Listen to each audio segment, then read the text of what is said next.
Long before the legendary heroes of Athens sailed their ships or the poets of Greece set stylus to papyrus, the sun rose over a glittering kingdom in the middle of the Mediterranean. This was Crete, a land lush with olive groves and crowned with palatial cities, where the sea itself seemed to bow to the will of its ruler, Minos. As the myths tell us, King Minos was no ordinary man. His bloodline boasted the mightiest of gods, and his reign was shaped by both divine favor and divine retribution. But as we peel back the layers of legend, we find that the story of Minos is as much a tale of real kings and ancient civilizations as it is of monsters and miracles. The story begins with Europa, a Phoenician princess whose beauty caught the eye of Zeus, king of the gods. Disguising himself as a magnificent white bull, Zeus carried Europa across the sea to Crete. There, he revealed his true form and made her the mother of 3 sons, Minos, Rhadamanthus, and Sarpedon.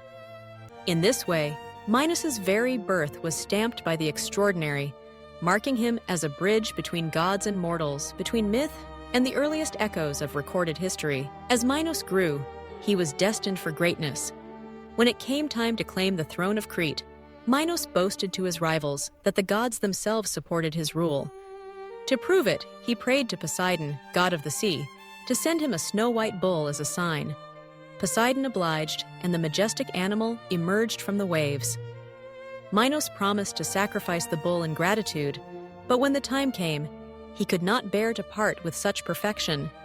Instead, he kept the bull and offered another in its place. This act of defiance would have consequences far beyond Minos's imagination. Poseidon, angered by Minos's broken promise, devised a punishment both terrible and strange. He caused Minos's wife, Pasiphae, to fall in love with the very bull Minos had refused to sacrifice. Tormented by this unnatural desire, Pasiphae sought out Daedalus, the greatest craftsman of the age. With genius and ingenuity, Daedalus fashioned a hollow wooden cow, into which Pasiphae could climb to meet the bull. The result of this union was a creature both human and beast, the Minotaur, with the body of a man and the head of a bull. Ashamed and fearful, Minos turned again to Daedalus. He ordered the craftsman to build a prison for the monster that was both inescapable and impenetrable. Daedalus designed an architectural marvel, the Labyrinth, a maze so complex that none who entered could find their way out. Within its twisting corridors, the Minotaur was hidden away from the world, but the shadow it cast stretched far beyond the palace walls. It was not long before Minos's power was tested by the outside world. His son, Androgeus, traveled to Athens, where he met a tragic end, murdered, some say, out of jealousy or fear. Enraged by the loss of his son, Minos waged war against Athens. Victorious, he imposed a cruel tribute. Every 9 years, the city must send 7 young men and 7 maidens to Crete, to be devoured by the Minotaur in the Labyrinth. This grim bargain haunted Athens and became a symbol of Minos's might, but also his mercilessness. Enter Theseus, prince of Athens, determined to end the suffering of his people. Volunteering as one of the tributes, he sailed to Crete with a secret plan to slay the monster. Upon arrival, he caught the eye and the heart of Ariadne, Minos's daughter. Moved by love and pity, Ariadne sought out Daedalus, who gave her a simple but ingenious solution: a ball of thread. Theseus would tie one end to the entrance of the labyrinth and unravel it as he went, ensuring a path back through the maze. With Ariadne's help, Theseus entered the labyrinth, slew the Minotaur, and led the other tributes to freedom. The legend of Theseus and Ariadne became one of the most celebrated tales of Greek mythology, a story of heroism, cunning, and the power of love to overcome monstrosity. For Minos, however, it marked the beginning of his downfall. Ariadne, abandoned by Theseus on the island of Naxos, became a symbol of lost innocence, while the escape of Daedalus and his son Icarus, who famously flew too close to the sun, underscored the limits of Minos's control. The end of Minos's life is shrouded in as much mystery as its beginning. Some say he pursued Daedalus to Sicily, where he was killed by the daughters of King Cocalus, scalded to death in a bath. Others claim that, after death, Minos was appointed as one of the 3 judges of the dead in the underworld, alongside his brothers Rhadamanthus and Aeacus. In this role, Minos' reputation was transformed.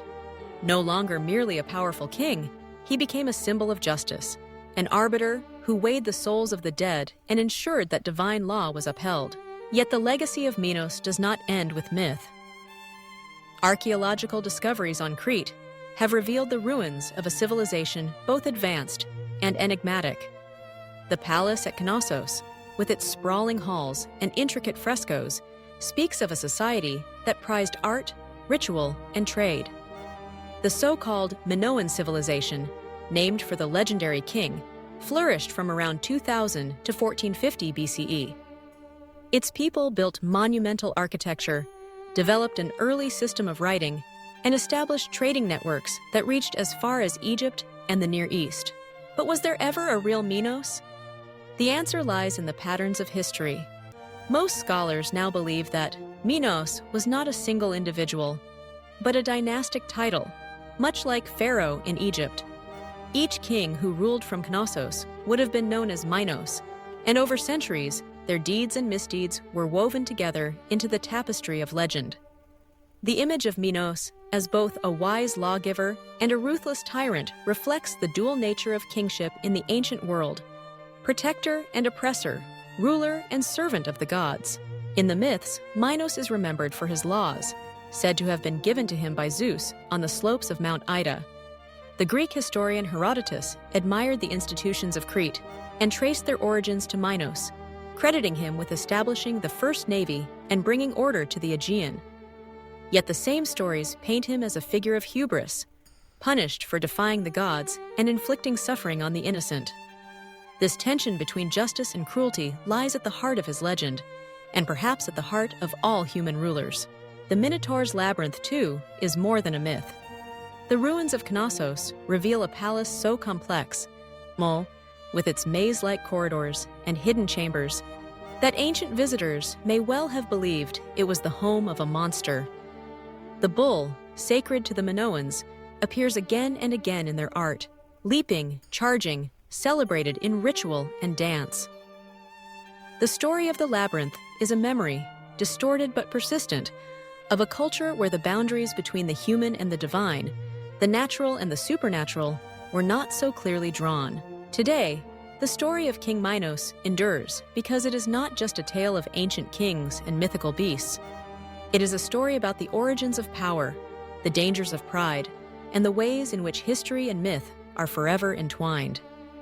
The ruins of Knossos stand as silent witnesses to a time when Crete was the heart of the ancient world, and its kings, whether called Minos or by another name, shaped the destiny of generations, from the love of a god and a mortal to the curse of Poseidon and the ingenuity of Daedalus, from the tragedy of the Minotaur to the heroism of Theseus and the sorrow of Ariadne.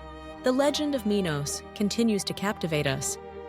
It reminds us that the stories we tell are never just about the past. They are mirrors, reflecting our hopes and fears, our triumphs and our failings. In the myth of Minos, we find the echoes of real kings and real civilizations, but also the timeless lessons of justice, ambition, and the enduring power of human imagination.